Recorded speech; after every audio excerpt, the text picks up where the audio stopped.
ସମସ୍ତଙ୍କୁ ମୋର ଶୁଭ ସନ୍ଧ୍ୟା। ଆଜିର କାର୍ଯ୍ୟକ୍ରମକୁ ଆରମ୍ଭ କରିବା। ଆମେ କାଲି ଏମାଇଲ ଡର୍ଖାଇମଙ୍କ ଥିଓରି ଯୋଉଠୁ ଛାଡ଼ିଥିଲେ ଆଜି ସେଇଠୁ ଆମେ ଆରମ୍ଭ କରିବା। କାଲି ଆମେ ଡର୍ଖାଇମଙ୍କର ବ୍ରିଫ୍ ବାୟୋଗ୍ରାଫି ଏବଂ ତାପରେ ତାଙ୍କ ଉପରେ ପଡ଼ିଥିବା ଇନଫ୍ଲୁଏନ୍ସ ଏବଂ ତାଙ୍କର କିଛି ସେଣ୍ଟ୍ରାଲ କନସେପ୍ଟସ୍ ଡିସ୍କସ୍ କରିଥିଲେ। ତାପରେ ଆମେ କି ସେଣ୍ଟ୍ରାଲ କନସେପ୍ଟ ଭିତରେ ଆମେ ଓଭରଅଲ୍ କିଛି ଡିସ୍କସ୍ କରିଥିଲେ। Social fact, division of labour, suicide, collective conscience एवं रिलीजन। तापर आमे थ्योरी ऑफ सोशल फैक्ट को संपूर्ण भावे विस्तार सहित डिस्कशन करथिले, जहाँकि it's the key to understand the Durkheimian sociology. तापर आज आमे डर्खाइम कर आउ किछि कॉन्सेप्ट्स जोटा कि आपनकर BSOC 111 रो डर्खाइम चैप्टर रो यूनिट 3 एवं 4 अछि, सेटा हम डिस्कस करिबा। तो प्रथम कॉन्सेप्ट डर्खाइम कर जोटा आज हम डिस्कस करिबा हेउछि कलेक्टिव कन्साइंस। काली हम जो डिस्कशन करथिले सेथरे मुख्यतः हमें देखिथिले कि डर्खाइम कर मेजर फोकस सब बेले कलेक्टिविटी ऊपर रहउतला। लोक इंडिविजुअलिटी रो एबव एंड बियॉन्ड जाय कि से कलेक्टिविटी ऊपर फोकस करथले।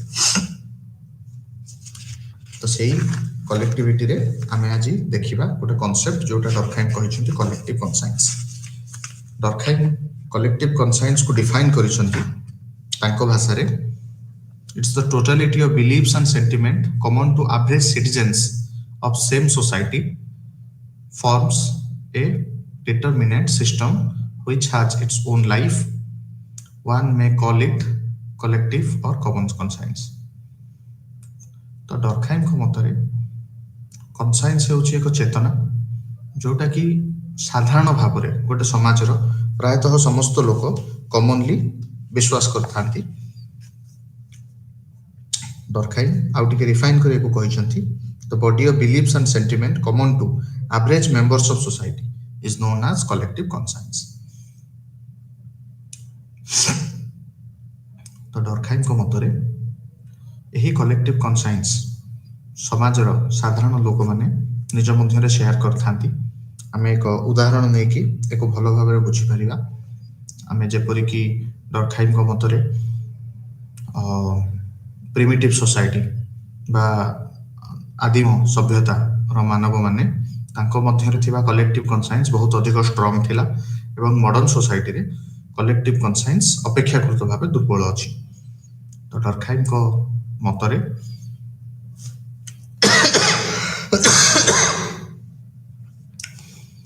लोक माने कलेक्टिव कन्साइंस को फॉर्म करि न थांती, बरम collective conscience is also sui generis because it's a social fact.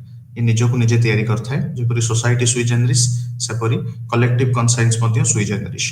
तो लोक माने निज मध्ये रे कलेक्टिव कन्साइंस को शेयर करि थांती और इंडिविजुअल कन्साइंस बा व्यक्ति रो व्यक्तिगत चेतना विषय रे डर्खाइम डिस्क्राइब करिसंती कि एहा कलेक्टिव कन्साइंस को शेयर करे एवं व्यक्ति माने समाज रे आसीबे बा जिबे, किंतु कलेक्टिव कन्साइंस सब बेले सेमति ही थाए।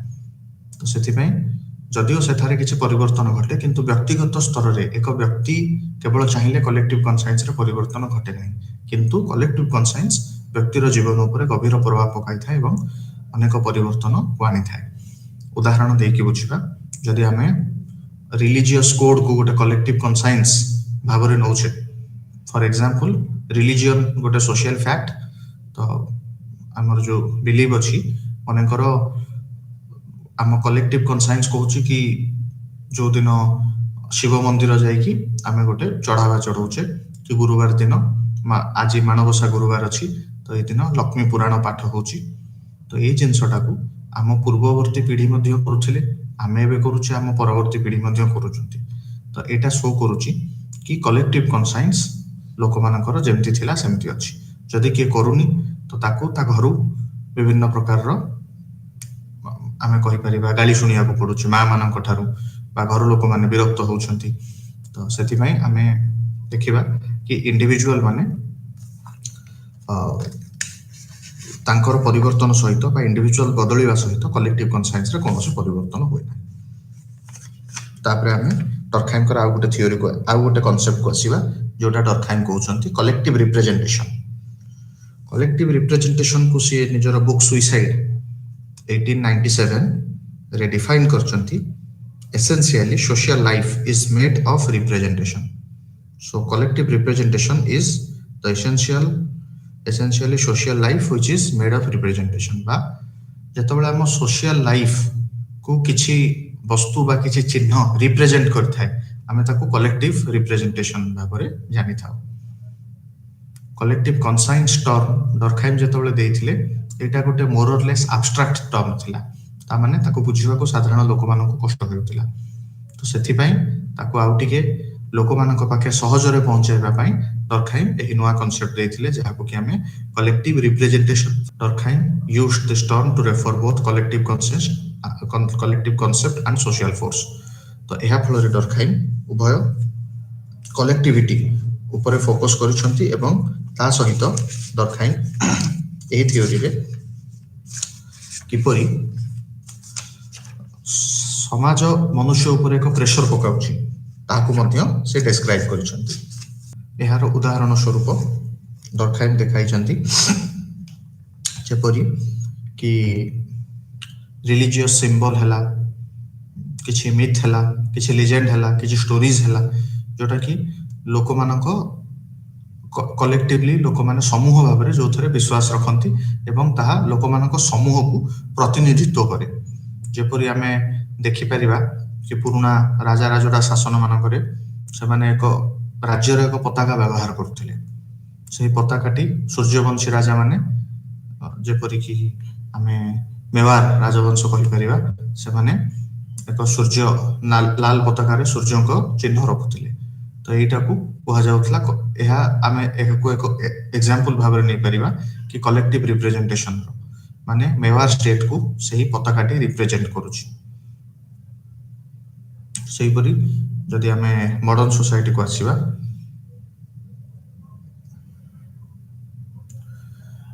देखि परिबा कि जपरि हमें ओलंपिक्स हला, एशियाड हला, विभिन्न प्रकार रो इंटरनेशनल गेम्स खेलिया को जाउछि जोटी विभिन्न देशर दल माने पार्टिसिपेट करूचंती।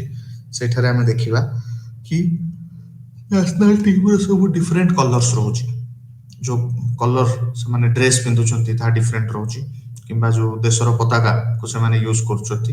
तो एटा कलेक्टिव रिप्रेजेंटेशन को शो करूछि बा से मानकर एक सामूहिक रिप्रेजेंटेशन को देखौछि। डर्कहाइम को मतरे अगेन डर्कहाइम निजर पुराना पोजीशन को पहुंचीजंती जोठारे से कहंती कि इंडिविजुअल माने केबे कलेक्टिविटी को तयारी करन थांती बरम से माने कलेक्टिविटी रो गोटे पार्ट थांती। तो कलेक्टिव रिप्रेजेंटेशन रे डर्कहाइम से कथा कहउचंती कि collective representation are the states of collective conscience which is different in nature from the state of individual conscience. These are independent of individual representations and they stay with or without individual representation. मनुष्य आसे बा जाए किंतु collective representation जोटा थाए सेटा सेमति ही continue रहो थाए। उदाहरण आमे नबा आमे देखिबा कि 1960s रे ओलंपिक रे भारत को फॉर एग्जांपल मिल्खा सिंह प्रतिनिधित्व करथिले सेही भारतर पताका धरी सेमति जर्सी पिंदी।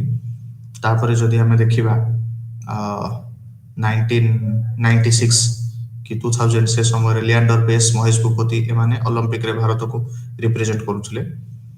अटलांटा ओलंपिक 1996 कि सिडनी ओलंपिक 2020। तापरे जेतबेले हमें वर्तमान टोक्यो ओलंपिक 2021 रे जोटा हेतिला आ वर्तमान पेरिस ओलंपिक जोटा 2024 रे हेतिला हमें जदि ता भीतर भी देखिबा सेठारे भारत को नूतन खिलाड़ी माने प्रतिनिधित्व करूछंती जेपर नीरज चोपड़ा किंतु देशर पताका को से माने मध्ये रिप्रेजेंट करूछंती बा एटी इंडिविजुअल चेंज होछंती किंतु कलेक्टिविटी एवं कलेक्टिव रिप्रेजेंटेशन समान रहउची। तो डर्कहाइम से थिपाई कहउछंती this is also sui generis and it comes above and beyond individuals. जो भारतर खिलाड़ी जने से चाहिले मध्ये कलेक्टिव रिप्रेजेंटेशन ठारू दूराई कौनसी अन्य पताका धरिकी जाई परिबो नाही कारण सीए सेठारे भारत को रिप्रेजेंट करूची एवं हमर कलेक्टिविटी को शो करूची एवं ता पाखरे थिबा सिंबल जहाँ भारतर पताका सेटा कलेक्टिव रिप्रेजेंटेशन हमर भाबुची आपण कलेक्टिव रिप्रेजेंटेशन आ कलेक्टिव कन्साइंस बुझी पारथिबे एठारे डरखाइम को प्रश्न हुए कि जदि सब किछि collective then what is about individuals what about individuals and what is about their decision making their independence तो डरखाइम एथारे कहउचंती कि no doubt that individual has also certain representation which is known as individual representation and they are like brain cells of body ता माने से माने गोटे brain रे थिबा सिंगल सेल टाइप रो काम करथांती सेमान को निजर इंडिपेंडेंस थाए मात्र सब सेल मिसिकी ब्रेन को तैयारी करथांती एवं ब्रेन रो इंस्ट्रक्शन रे से माने काम करथांती सेही परी इंडिविजुअल रिप्रेजेंट जदी गोटे सेल रो डेथ होची ब्रेन रो डेथ हे जाउनी ब्रेन जेमती फंक्शन करथला सेमती करिवो डेथ हे जितिबा सेल को रिप्लेस करिया पई नवा सेल आसीबो तो एठारे डरखाइम अगेन गोटे फंक्शनलिस्ट पर्सपेक्टिव रो डिस्क्राइब करिसंती एही थ्योरी को तांको मतरे इंडिविजुअल कन्साइंस रो इंडिपेंडेंस अछि किंतु से माने कलेक्टिवली कलेक्टिव कन्साइंस एवं इंडिविजुअल रिप्रेजेंटेशन कलेक्टिव रिप्रेजेंटेशन को प्रेजेंट करूची जेमती कि ब्रेन रे हम डिस्कशन करले तो ब्रेन रो विभिन्न टिश्यू को हमें इंडिविजुअल रिप्रेजेंटेशन करि नै परिबा जेतलो समस्त मिसि जाउचंती brain as a collective organ काम करूची तो सेमती से माने आमे सेमती देखिबा इंडिविजुअल रिप्रेजेंटेशन मिसि की एक कलेक्टिव रिप्रेजेंटेशन फॉर्म करूचंती जोटा कि समाज को रिप्रेजेंट करूची या परे आमे डरखाइम करो थ्योरीज मानन करे एही कलेक्टिव कन्साइंस कलेक्टिव रिप्रेजेंटेशन रो आहुरी भलो भाबरे यूसेजेस देखि परिबा तो डरखाइम को थ्योरी मध्यरु मो प्रथमे division of labour in society रो आरंभ करिया को चाहिबी division of labour last class रे हम डिस्कस करथिले एटा डरखाइम कर पीएचडी थीसिस थिला एहा को 1893 रे डरखाइम एक पुस्तक भाबरे उन्मोचन करथिले तो एथिरे हम देखिबा कि जेतबेले समाज रे एक परिवर्तन घटिला इंडस्ट्रियल रिवोल्यूशन परे आउ आमे देखि परिबा कि समाज रे जेपरि एग्रीकल्चर रु इंडस्ट्रियल सोसाइटी हैला रूरल रु अर्बन सेटअप हैला जॉइंट फैमिली ब्रेकडाउन करी न्यूक्लियर फैमिली फॉर्म हैला सही परिवर्तन को विभिन्न सोशियोलॉजिस्ट माने निजरो कनोटेशन रे लिखिथिले कि पॉजिटिवली कि नेगेटिवली किंतु डरखाइम सेठारे देखिथिले कि ए जो परिवर्तन होउची ए जो विघटन होउची एहा किछि न मात्र एक सॉलिडारिटी रे परिवर्तन बा एहा केवल समाज को गोटे सॉलिडारिटी रो आ गोटे सॉलिडारिटी को नेउची सॉलिडारिटी को एक्चुअली को ओडिया रे आमे संहति कहि परिबा डरखाइम को पूर्वरु डिवीजन ऑफ लेबर उपरे father of economics Adam Smith निजर बुक वेल्थ ऑफ नेशन 1776 रे निजर theory of division of labour देथिले तांको मतरे समाज रे जतबेले इकोनॉमी रो बा अर्थनीति रो अभिवृद्धि घटे इकोनॉमिक डेवलपमेंट हुए सेतबेले समाज धीरे धीरे डिवीजन ऑफ लेबर आडी के जाए उदाहरण देबा जतबेले कृषि हेउथिला गोटे कृषि भित्तिक समाज रे देखिबा कि मने करो गोटे जमी रे 20 जन लोक अछंती समस्त मिसी की चाष करछंती किंतु तापरे जतबेले हमें देखिबा कि कल कारखाना प्रतिष्ठा हे गला समाज धीरे धीरे इंडस्ट्रियलाइज्ड हे गला आ कृषि रु इंडस्ट्री को हमें शिफ्ट करी गले सेतबेले हमें देखिबा डिवीजन ऑफ लेबर घटुची केमती किछि लोक ता भितरे कल कारखाना रे काम करछंती श्रमिक भाबरे किछि लोक कल कारखाना रे सुपरवाइजर अछंती से किछि लोक कल कारखाना को रॉ मटेरियल सप्लाई करछंती किछि लोक कल कारखाना रो बाहर छुआ जिंस को मार्केट रे नेकी सेल करछंती तो हमें देखिले कि इकोनॉमी रो अभिवृद्धि सहित डिवीजन ऑफ लेबर घटुची मात्र डरखाइम तांकर एही थ्योरी को भूल प्रमाण करछंती डरखाइम को मतरे जदि हम इंग्रजी रे कहिबा Durkheim argues that division of labour is neither of economic origin nor it represent the disappearance of social morality slide रे टिके भूल इधर अछि ता neither हो तो तार अर्थ डिवीजन ऑफ लेबर रो ओरिजिन इकोनॉमिक नुहो ना कि यह समाज रु धीरे धीरे मोरालिटी को उभैबा को देखाउ नाही तांको मतरे समाज गोटे प्रकार रो मोरालिटी गोटे प्रकार रो कलेक्टिविटी रो आ गोटे प्रकार रो कलेक्टिविटी को जाउछि एही परिवर्तनटी डिवीजन ऑफ लेबर पाई होछि एवं समाज रे हेउथिबा परिवर्तन डिवीजन ऑफ लेबर माध्यम रे रिफ्लेक्ट होछि तो people are dependent on each other due to the hierarchy of labour ତ ଡର୍ଖାଇମଙ୍କ ମତରେ ଯଦିଓ ଏଠାରେ ଲୋକମାନଙ୍କ ଭିତରେ ଆମେ ଦେଖିବା କଲେକ୍ଟିଭିଟି କମ୍ ହେଲା ପରି ମନେ ହେଉଛି, କିନ୍ତୁ ଲୋକମାନଙ୍କର ପରସ୍ପର ଉପରେ ଡିପେଣ୍ଡାଣ୍ଟ ଏଠାରେ ଅଧିକ ଅଛି। Durkheim argues while saying that economic services that it can render are insignificant compared to moral effect that is it produces, and its true functions is to create between two or more people feeling solidarity। तार अर्थ जदि simple भाव में बुझाइबी, economic services it can render insignificant compared with moral effect.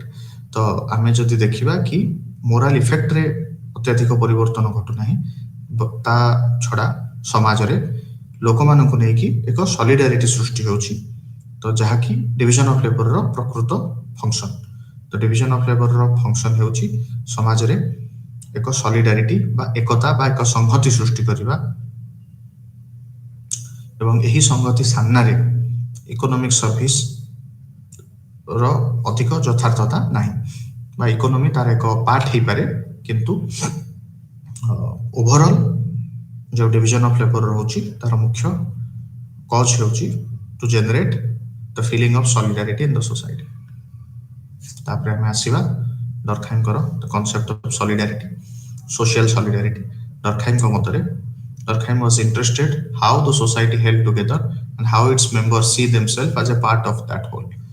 तो Durkheim को मतरे ये जो श्रम विभाजन बा डिवीजन ऑफ लेबर यह सामाजिक संहति रु ही आरंभ, एवं ये जो सामाजिक संहति अछि यह सोसाइटी रो डाइवर्सिफाइड मेंबर्स मानकु एकाठी रखिबारे सहायता करूछि।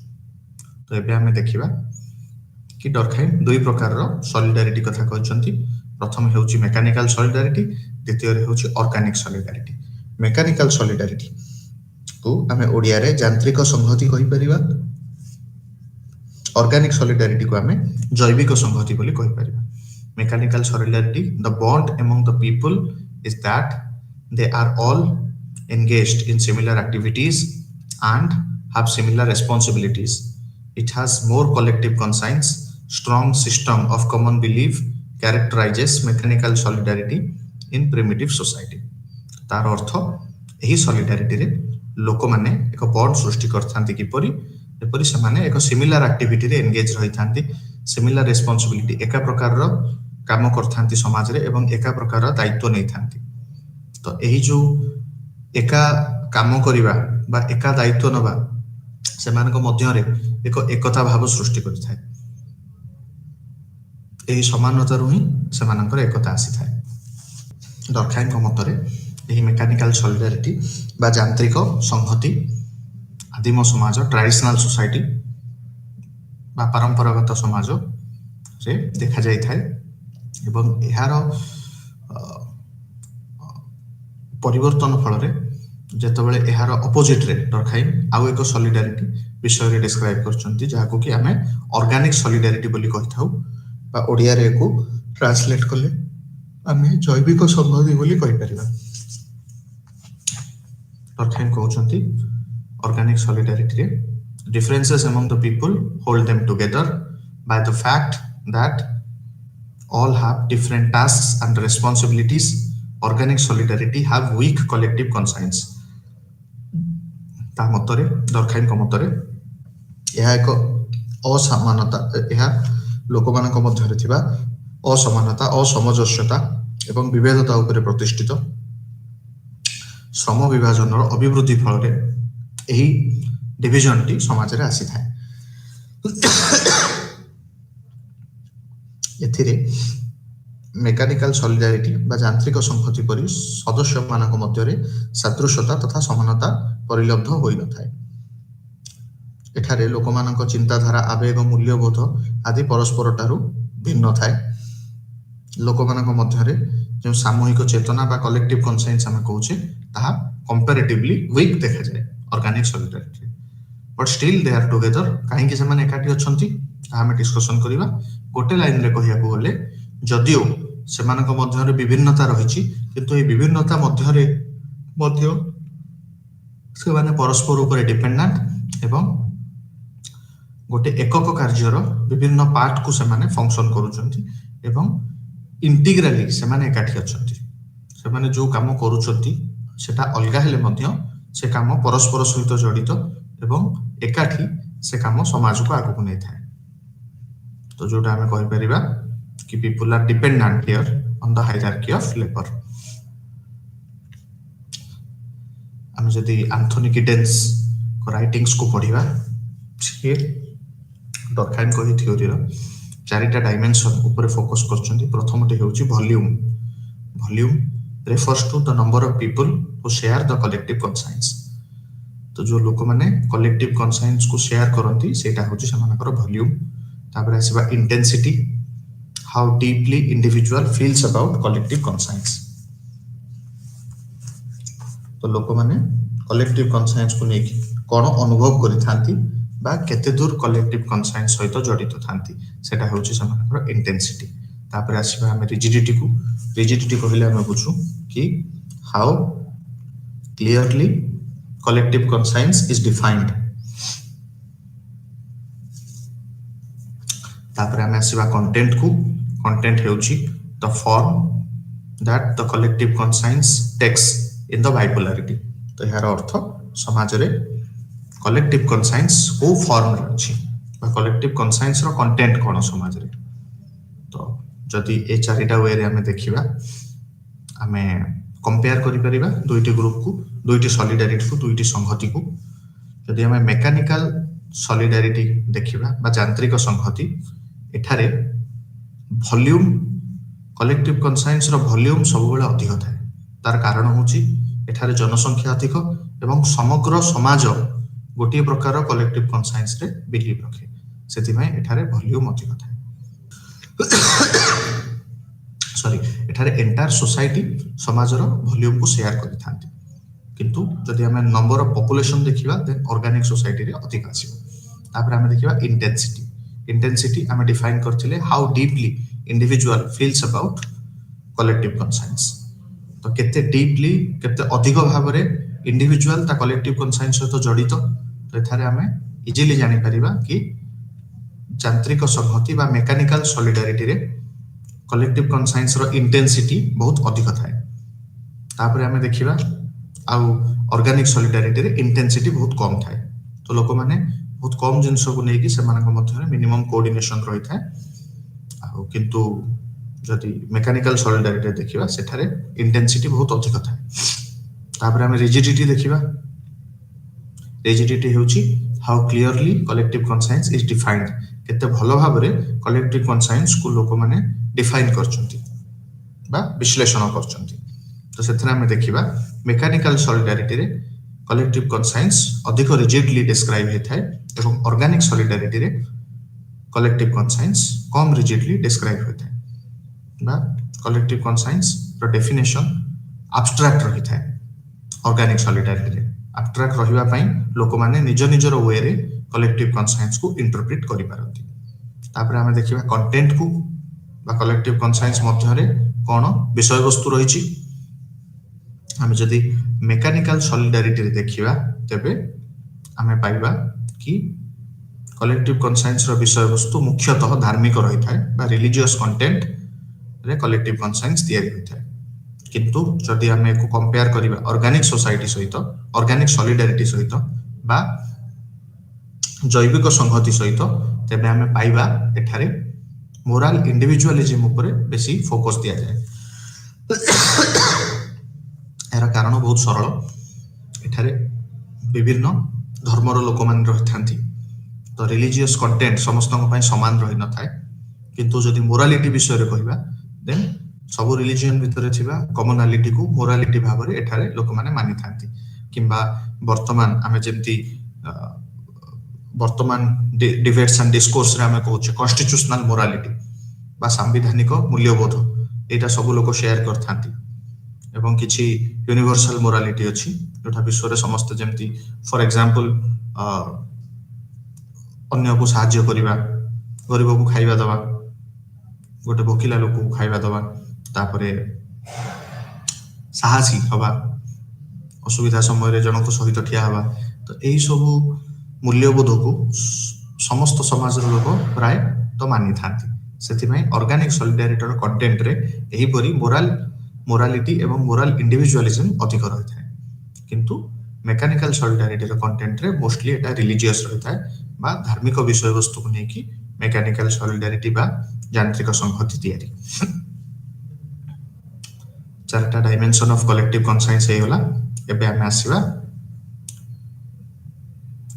ଡର୍କହାଇମ୍ ଏହି କନସାଇନ୍ସ ବେସିସରେ ଦୁଇ ପ୍ରକାରର ଲ ବିଷୟରେ ଡେସ୍କ୍ରାଇବ କରିଛନ୍ତି।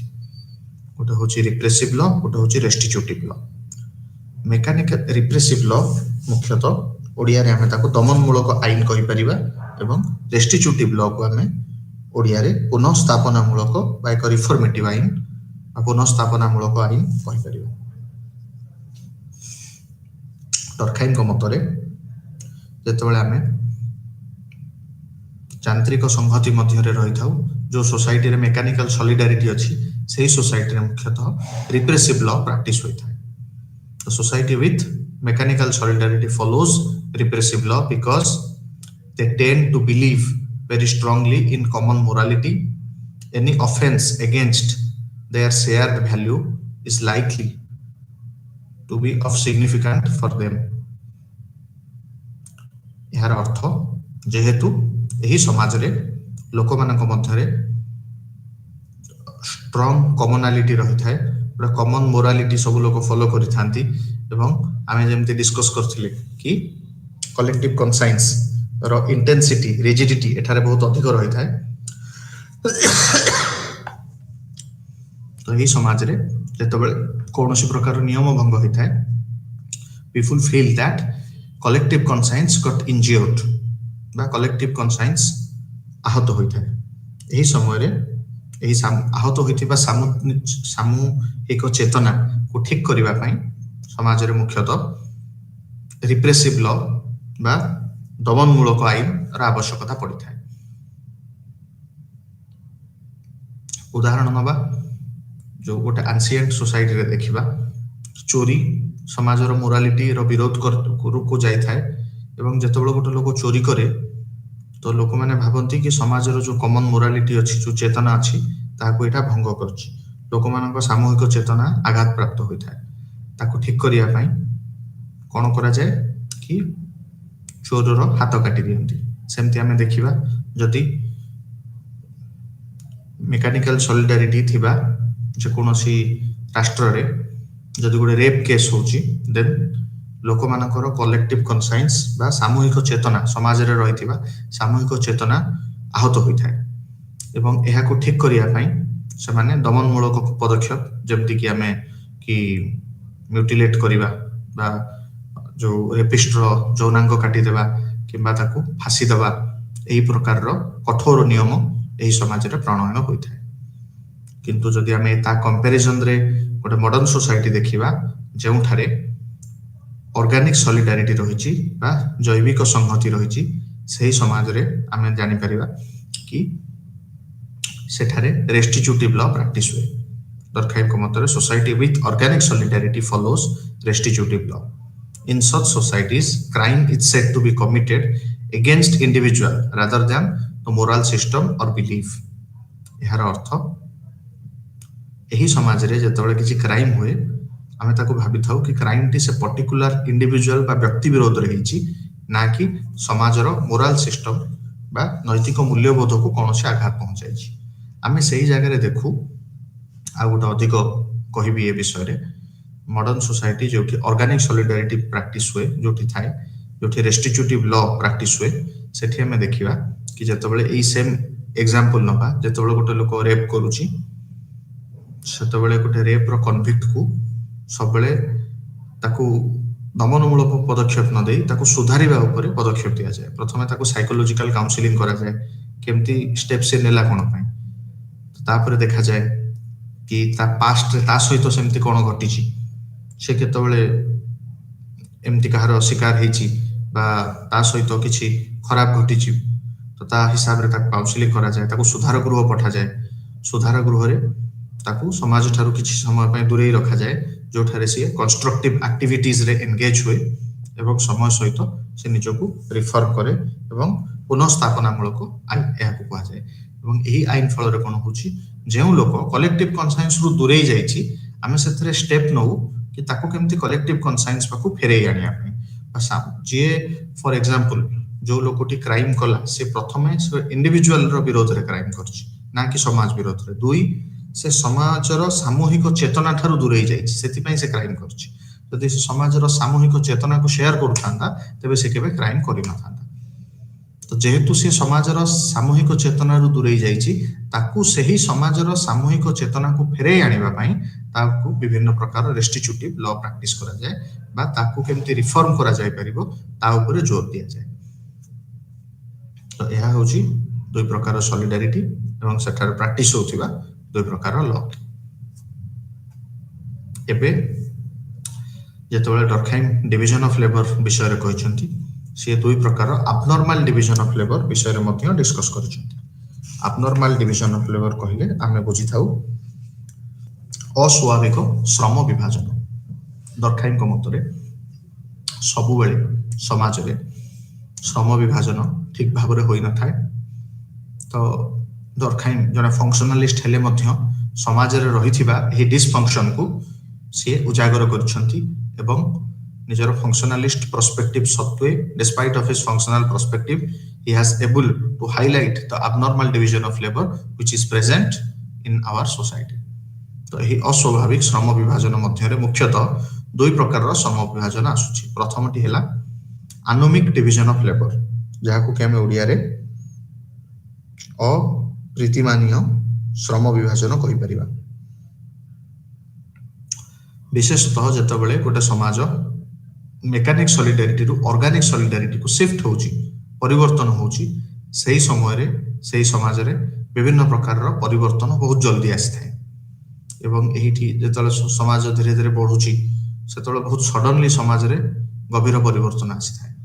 ଲୋକମାନେ ଫର ଏକ୍ସାମ୍ପଲ ରୁରାଲ ଏରିଆ ଛାଡ଼ି ଅର୍ବାନ ଏରିଆ ଯାଉଛନ୍ତି, ଚାଷବାସ ଛାଡ଼ିକି କଳକାରଖାନାରେ କାମ କରୁଛନ୍ତି, ଜଏଣ୍ଟ ଫ୍ୟାମିଲିକୁ ଭାଙ୍ଗିକି ସହରାଞ୍ଚଳ ଯାଇକି ସେଠି ନ୍ୟୁକ୍ଲିୟର ଫ୍ୟାମିଲି ପ୍ରତିଷ୍ଠା କରୁଛନ୍ତି।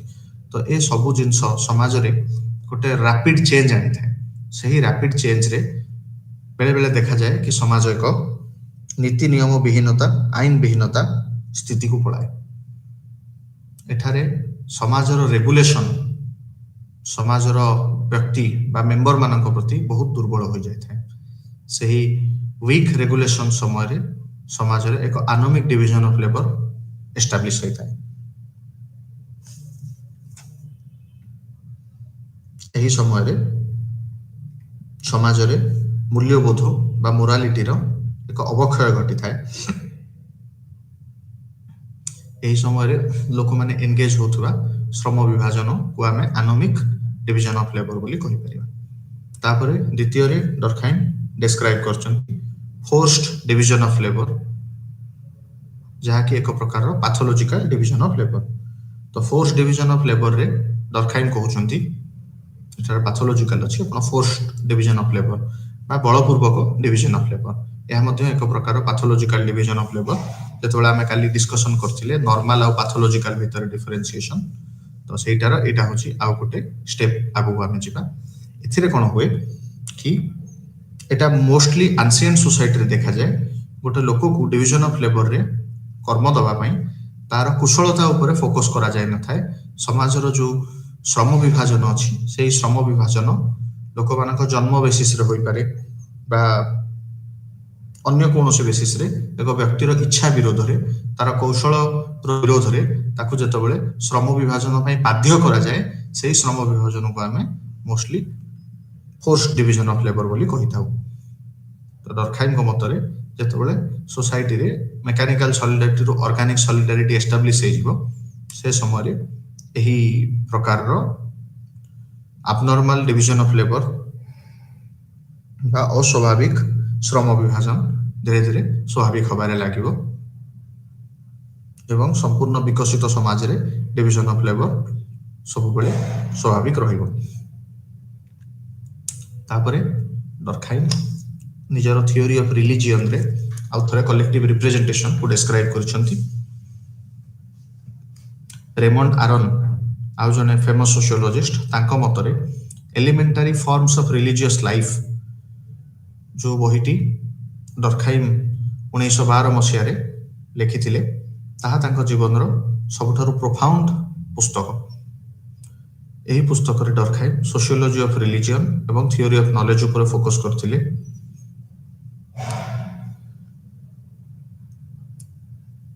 ଡର୍ଖାଇମ୍‌ଙ୍କ ପୂର୍ବରୁ ଯେଉଁ ଥିଓରିଷ୍ଟ ମାନେ ଥିଲେ ସେମାନେ ସବୁବେଳେ ତାଙ୍କ ମଧ୍ୟରୁ ଯେମିତିକି ଫର ଏକ୍ସାମ୍ପଲ ମ୍ୟାକ୍ସ ମୁଲର, ସିଏ ଧର୍ମର ଅରିଜିନ୍ ସବୁବେଳେ ନେଚରିଜିମ୍ ସହିତ ଯୋଡ଼ିଥିଲେ, କାରଣ ସେ ଭାରତ ଉପରେ ଷ୍ଟଡି କରିଥିଲେ।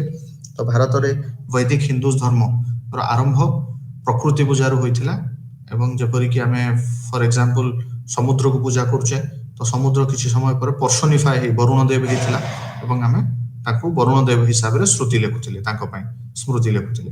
ତ ଏମିତି ହିଁ ଆମର ନେଚରରୁ ରିଲିଜିଅନ୍ ଆସିଛି ବୋଲି ଡେସ୍କ୍ରାଇବ୍ କରିଥିଲେ।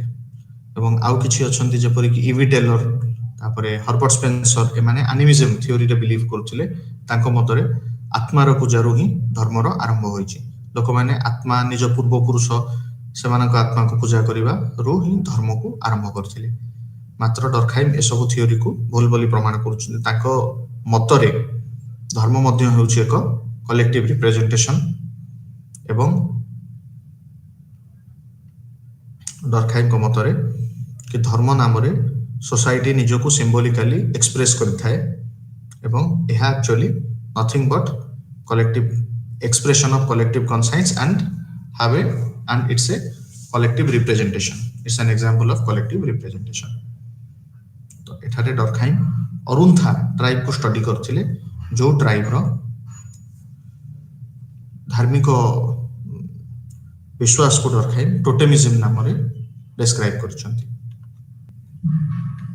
ଆମେ ଡିସ୍କସ୍ କରିବା ତାକୁ। ପ୍ରଥମତଃ ଆମେ ଦେଖିବା କି ଡର୍ଖାଇମ୍ କିଭଳି ସୁପର ନ୍ୟାଚୁରାଲିଟି ଡର୍ଖାଇମ୍‌କୁ ମାନେ ଡିସ୍କାର୍ଡ କରିଥିଲେ। Durkheim could not believe that anything supernatural was the source of this or origin of this religious feelings. For him, religion is the system of symbol by means of which society becomes conscious of itself. ତ ସମାଜ ନିଜ ବିଷୟରେ conscious ହେବା ପାଇଁ ଧର୍ମର ସୃଷ୍ଟି କରିଛି। In God, Durkheim says only society transfigures and symbolically expressed. ତ ଭଗବାନଙ୍କ ନାମରେ ଭଗବାନ କହିଲେ ଡର୍ଖାଇମ୍ ବୁଝୁଥିଲେ କି ସମାଜ କିପରି ନିଜକୁ ସବୁ ସିଚୁଏସନରେ ଖାପ ଖୁଆଇ ନିଜକୁ ସିମ୍ବୋଲିକାଲି ଏକ୍ସପ୍ରେସ୍ କରୁଛି। ତାପରେ ଡର୍ଖାଇମ୍‌ଙ୍କର ଥିଓରି ଅଫ ରିଲିଜିଅନକୁ ବୁଝିବା ପାଇଁ ପ୍ରଥମତଃ ଦୁଇଟି ମୁଖ୍ୟ କନସେପ୍ଟକୁ ବୁଝିବାକୁ ପଡ଼ିବ। ପ୍ରଥମେ ଡର୍ଖାଇମ୍ ରିଲିଜିଅନର ଏସେନ୍ସରେ ଦୁଇଟି ଜିନିଷ କହୁଛନ୍ତି। ପ୍ରଥମେ ଡର୍ଖାଇମ୍ ସାକ୍ରେଡ୍ ଓ ପ୍ରୋଫେନ୍ ଦୁଇଟି କନସେପ୍ଟ ବିଷୟରେ ଡିସ୍କସ୍ କରିଛନ୍ତି। ଡର୍ଖାଇମ୍‌ଙ୍କ ମତରେ ଧର୍ମ ସମାଜକୁ ସବୁବେଳେ ଦୁଇ ଭାଗରେ ବିଭକ୍ତ କରିଛି, ଗୋଟେ ହେଉଛି ସାକ୍ରେଡ୍, ଗୋଟେ ହେଉଛି ପ୍ରୋଫେନ୍। ଡର୍ଖାଇମ୍‌ଙ୍କ ମତରେ ସାକ୍ରେଡ୍ ଅବଜେକ୍ଟ ହେଉଛି ସେଇଗୁଡ଼ା, ବା ସାକ୍ରେଡ୍ କହିଲେ ଆମେ ପବିତ୍ରକୁ ବୁଝିବା ଏବଂ ପ୍ରୋଫେନ୍ କହିଲେ ଆମେ ସାଧାରଣ ଜିନିଷକୁ ବୁଝିବା। Sacred, Durkheim has defined sacred as extraordinary beyond simple comprehension of man that limits knowledge. The objects which are extraordinary beyond simple comprehensions of man and limits above knowledge. So it comes under the ambit of religion. तो जोटा कि extraordinary एवं मनुष्य जहागु निज मनुष्यर control रो beyond रे जोटा रही थाए आमे ताकु से सैक्रेड बोली कहउचंती बा पवित्र बोली कहउचंती एवं एही पवित्र जिंस मानकु नै कि धर्मर उत्पत्ति होइछि। एवं ताले प्रोफेन कोन डर्खाइम को मतरे profane objects are ordinary things consider under man's knowledge and inference and infer to the sacred and consider as inferior to the sacred object. ता माने एहा होची साधारण वस्तु जोगुडा कि मनुष्यर ज्ञान रो सीमा रो परिसीमा रो मध्य रे रही थाए आ मनुष्य जाहाको डिफाइन करि पारे, मनुष्य जाहाको बुझी पारे एवं बुझाई पारे, सेही साधारण वस्तु गुडी को प्रोफेन मध्य रे आसे। किंतु जोटा एक्स्ट्रा ऑर्डिनरी जोटा को मनुष्य निजर कम्प्रिहेंड निज नॉलेज निज ज्ञान रो परिसीमा मध्य रे रखि पारे नाही बा बुझाई पारे नाही बा जोटा ऊपर मनुष्यर कौन कंट्रोल नहीं मनुष्य ताकू सैक्रेड ऑब्जेक्ट बा पवित्र वस्तुर श्रेणी रे रखि थाए। एठारे डरखाई एक इंपोर्टेंट पॉइंट को हाईलाइट करूछंती तांको मतरे ए जो सैक्रेड आ प्रोफेन रो विश्वास रही यह एक्चुअली समाज ही जेकोसी वस्तु को सैक्रेडनेस बा प्रोफेननेस रो टैग दे थाए बा समाज द्वारा ही लोक माने सैक्रेड आ प्रोफेन को अनुभव करि पारथांती।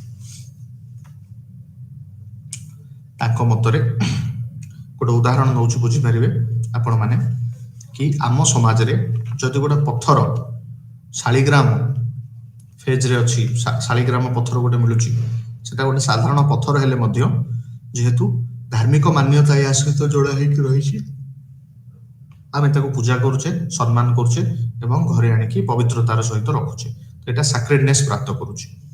किंतु जदि से शालिग्राम पत्थर पाकिस्तान रे मिलिबो तो ताकू से माने धर्म एक मान देबे नहीं ताकू से माने प्रोफेन बा साधारण जिंस पर ट्रीट करिवे। एटा शो करुची इंडियन सोसाइटी और हिंदू सोसाइटी रे गोटे शालिग्राम पत्थर सैक्रेडनेस प्राप्त करुची बा सैक्रेड टैग पाउची। किंतु जदि कंपेयर करिबा हमें गोटे सोसाइटी रे सेही सैक्रेड पत्थर साधारण ऑब्जेक्ट हे जाउची जहा को किसे सम्मान मिलु नै। अब हमें देखिबा तो सेति पे हमें कहिबा कि समाज ही सैक्रेडनेस प्रदान करथाय आ समाज ही दरकार पड़ले गोटे साधारण जिंस को सैक्रेड बा पवित्र करि पारिबो एवं गोटे पवित्र जिंस को समय सहित साधारण रे आनि पारिबो। उदाहरण नेबा जेतेबेले ए जो भुवनेश्वर जो जगह रे हमें रहउचे क्लास नउचे एठी आज को प्राय 1400 वर्ष तले 1200 वर्ष तले एठारे बुद्धिज्म बहुल भाव प्रैक्टिस होतला। ताजे जेतेबेले बुद्धिस्ट डेटी तारांकर कि अवलोकेश्वर तांकर गोटे मूर्ति मिलुची तो आमे ताकू सिंपल हां गोटे मूर्ति मिलिची ताकू इधर म्यूजियम रे रखुचे नले घरे आनी रखुचे नले आर्कियोलॉजिकल सर्वे ऑफ इंडिया को सबमिट कर दोचे। किंतु एटा आम पई एक साधारण वस्तु यार कोनोसी धार्मिक महत्व आम पाखरे नाही। किंतु 1200 वर्ष तले जो लोक माने एठारे रहुथिले सेमानक पई एटा एक सैक्रेड वस्तु थिला। तो sacredness which has been allocated at that point of time has now reduced to the level of profane। समाज से मूर्ति ठारू तार sacredness रो टैग नै सरछि एवं ताको आउथरे से मूर्तिटी वर्तमान प्रोफेन बोली कंसीडर होछि जदियो केउ एक समय रे केउ एक शताब्दी रे ता sacredness रो वैल्यू पाथला। तो भाबुछि एठारू sacred आ प्रोफेन रो डिफरेंस ता क्लियर हे सरथिबो। तापरे हमें फोकस करिबा नेक्स्ट एस्पेक्ट ऊपर जोटा कि बिलीफ्स एंड रिचुअल्स। ए दुईटी कांसेप्ट रिलीजियन सहित एसोसिएटेड आ पर्टिकुलरली सैक्रेडनेस सहित एसोसिएटेड।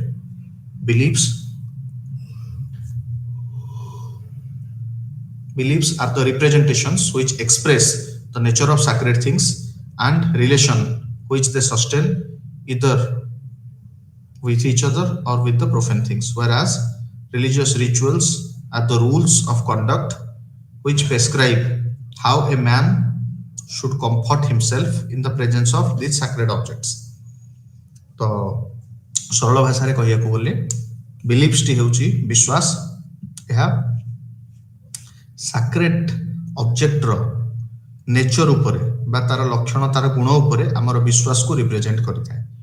जबकि हमें रिचुअल देखिले कोन रिचुअल होची कर्मकांड जहा कि हमें रूल्स ऑफ कंडक्ट हमें सैक्रेड जिंस पाखरे केमती व्यवहार करिबा ताकू रिप्रेजेंट करथाय।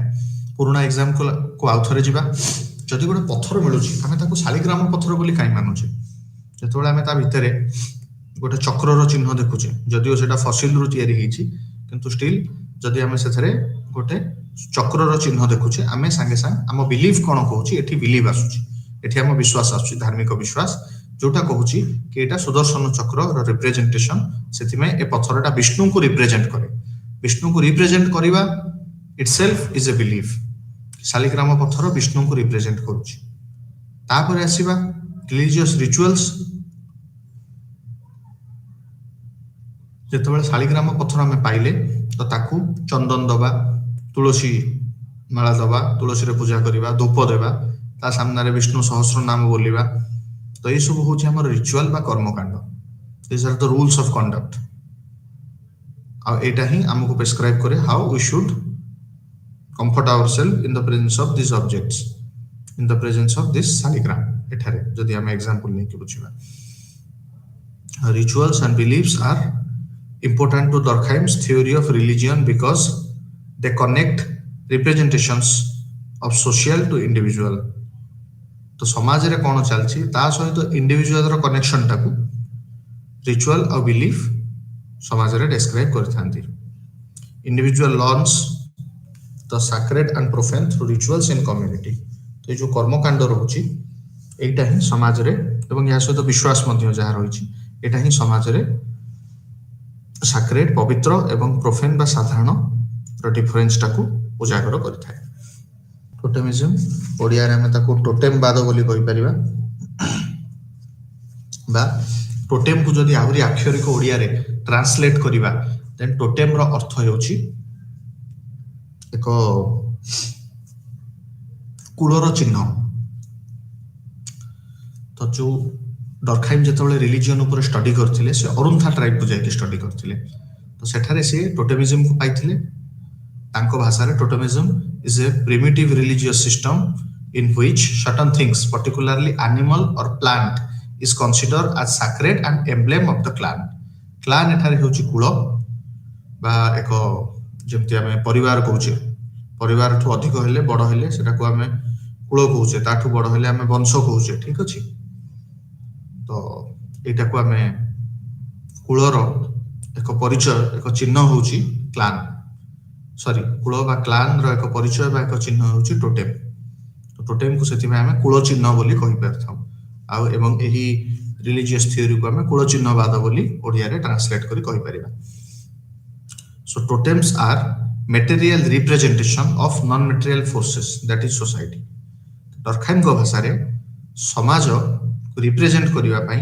टोटेम रो व्यवहार करा जाय टोटेम कोन तटा किछि भी हे परिबो ठीक अछि जेमति कि एनिमल प्लांट थिंग्स किछि भी हे परिबो जेमति किछि ट्राइब्स अछंती जो मानकर टोटेम होछि काउ केते जनकर टोटेम होछि शाळ गछ केते जनकर टोटेम रैबिट क्रोकोडाइल एमती से माने मानि थांती एठी आउ थरे डरखाइम को कांसेप्ट कलेक्टिविटी आसुची डरखाइम को मतरे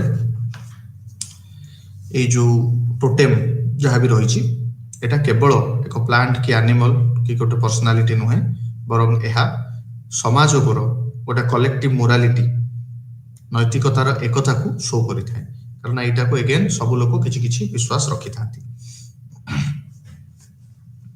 डरखाइम को मतरे टोटेमिज्म एक बहाना बा एक धर्मर एक चिन्ह होई पारे मात्र टोटेमिज्म थ्रू रे आमे कहि परिबा कि समाज निजो को ही रिप्रेजेंट करथाय समाज निजो को निजे माने निजर बिलीफ्स को आगु को नबा पई टोटेमिज्म रो सहारा नै थाय टोटेमिज्म रे आमे देखिबा कि कुल ही मुख्य रहिछि एवं कुल बा क्लान रो यूनिटी पई totemism as a religion practice करा जाउछ तो सेति में अगेन धर्म एक सोशल फैक्ट हे पारे जहा कि समाज को रिप्रेजेंट करूछ एटा थला डरखाइम को थ्योरी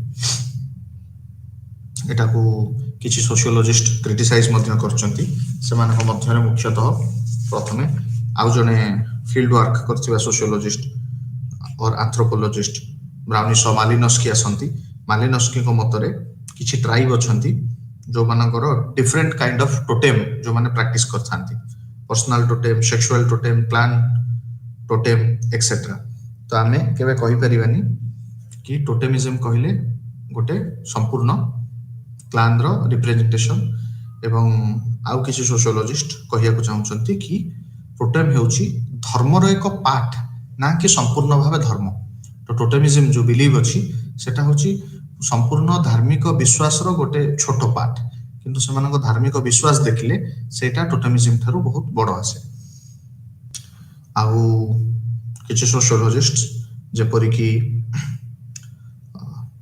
राउंडी स्टार्क कहिया को चाहउचंती कि रिलीजन जेतबेले हम कहूचे सोर्स ऑफ सॉलिडारिटी बा यूनिटी बा कलेक्टिविटी एटा केवल मनो रिलीजियस सोसाइटी को बुझाई थाए बा जो सोसाइटी रे गोटे रिलीजियन अछि से सोसाइटी को बुझाई थाए जो सोसाइटी रे एकाधिक रिलीजियन अछि सेठारे एही थ्योरी रो कौनसी मूल्य नाही बा सेही सोसाइटी रे रिलीजियन लोक मानकू डिवाइड करिवार काम करथाय ना कि यूनाइट करिवार काम करथाय जेपरि आमे देखि परिबा मल्टी रिलीजियस सोसाइटी रे आधुनिक भारत रे आमे देखिबा कि धर्म नाम रे बहुत प्रकार दंगा होची तापे केमति कहि परिबा कि धर्म सब लोकन को एकाठी करूची तो एटा होची डरखाइम को थ्योरी ऑफ सुसाइड रो क्रिटिसिज्म एवं एथारे आमे कलेक्टिव कॉन्साइंस एवं कलेक्टिव रिप्रेजेंटेशन को मध्य देखि पारले तापरे नेक्स्ट थ्योरी आमे देखिबा सुसाइड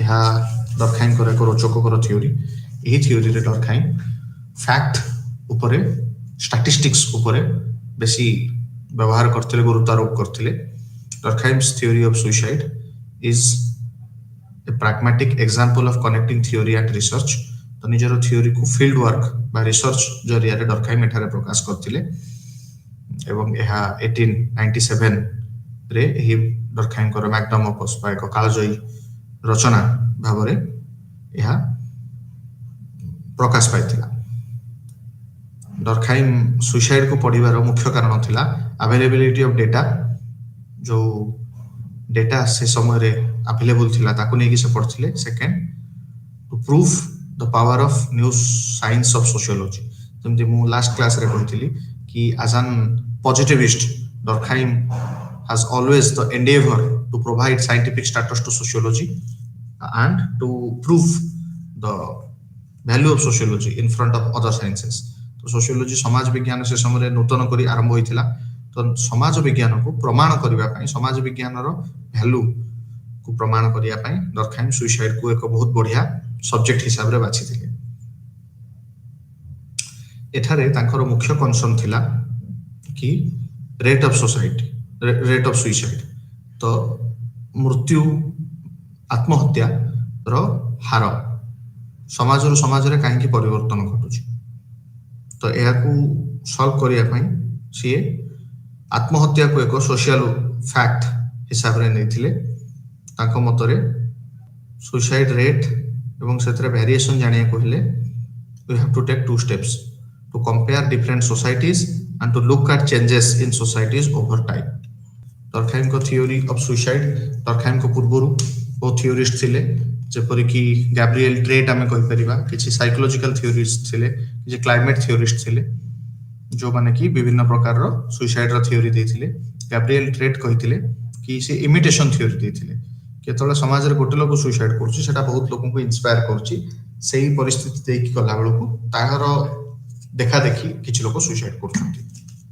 आ किछि वैज्ञानिक मतरे क्लाइमेटिक फैक्टर मध्य सुसाइड रो एक बड़ कारण जे समाज रे हार्श क्लाइमेट थाए विशेष करी जेमती पोलार रीजन हला जोठी बहुत दिन धरि कि शीत होथाय बा आमे कहि परिया माउंटेनस रीजन हला सेठारे सुसाइड रो चांसेस अधिक जोठी हैबिचुएबल क्लाइमेट थाए एवरेज क्लाइमेट थाए खरा वर्षा शीत एका स्तर रे होइथाय लोक मान एते हार्श न थाए एक प्लेजेंट क्लाइमेट थाए सेठारे सुसाइड रेट कम आ एक साइकोलॉजिकल थ्योरी होची मनस्तात्विक कारण जो लोक माने सुसाइड करथांती डरखाइम ए समस्त थ्योरी को भूल बोली प्रमाण करछंती तांको मतरे साइकोलॉजिकल फैक्टर में बी ए ट्रिगरिंग रीजन बा इमीडिएट रीजन हे पारे मनस्तात्विक भाव रे लोक माने इमीडिएटली ट्रिगर हे पारंती बट से स्टेज को पहुंचेबा पई सब बेले सामाजिक कारक रहिथाय बा गोटे लोक जदी सुसाइड करछि साइकोलॉजिकली से इंस्टेंट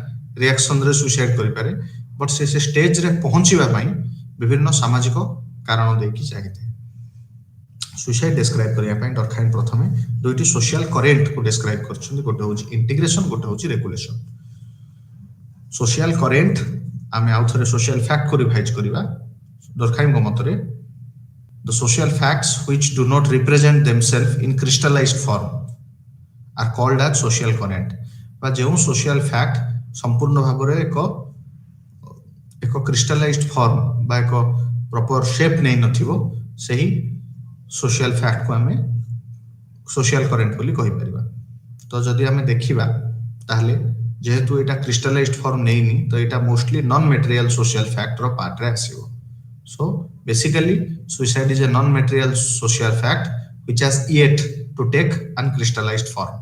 तार एग्जांपल रे हमें देखि परिबा गोटे एंथुसियाज्म रो गोटे लोक मानक मध्य एक उच्च आसी थाए सामाजिक करेंट तार एग्जांपल रे दे परिबा लोक मानक पाखे गोटे डिप्रेशन रो उच्च आसी थाए ताको हमें नै परिबा केवल गोटे लोक नुह समाज रे बहुल भाव रे लोक माने एहार ग्रस्त होई थांती